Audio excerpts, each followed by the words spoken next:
America കണ്ടെത്തിയത് Columbus ആണെന്നറിയാലോ. എന്നാൽ Abu Dhabi കണ്ടെത്തിയത് ആരാണെന്നറിയോ? ഒരു മാനാണെന്ന് പറഞ്ഞാലോ?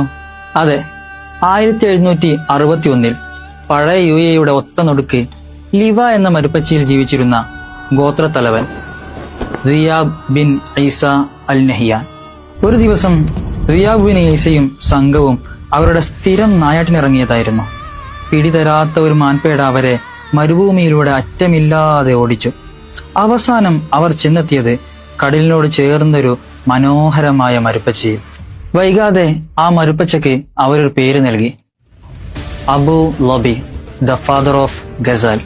കടലിൽ നിന്നും വളരെ അടുത്തുള്ള ഈ മരുപ്പച്ചയിലേക്ക് കച്ചവടക്കാരും ബോട്ട് നിർമ്മാതാക്കളും വളരെ പെട്ടെന്ന് താമസം മാറി. വൈകാതെ ആ മരുപ്പച്ച അവരുടെ കച്ചവട കേന്ദ്രമായി മാറി. കടലിലേക്കുള്ള ദൂരം കുറഞ്ഞതോടെ അവർ മുത്തും പവിഴവും തേടി കടലിലേക്ക് ഇറങ്ങി. കടൽ അവരെ ഒട്ടും നിരാശരാക്കിയില്ല. അധികം വൈകാതെ ഓയിൽ കൂടി കണ്ടെത്തിയതോടെ ആ നഗരത്തിന്റെ മുഖച്ഛായ തന്നെ മാറി. മണൽപ്പൊടിക്കാറ്റേറ്റ് ഒട്ടകങ്ങൾ മേഞ്ഞു നടന്നിരുന്ന ഒരു മരുഭൂമി അമ്പരച്ചുംബികളായ കെട്ടിടങ്ങളുടെ നാടായി മാറി. അതെ, 300 വർഷങ്ങൾക്ക് മുമ്പ് ഒരു മാൻ ഒരു സംഘം നായാട്ടുകാരെ കൊണ്ടെത്തിച്ചത് മനോഹരമായ ഒരു പുതിയ ലോകത്തേക്കായിരുന്നു.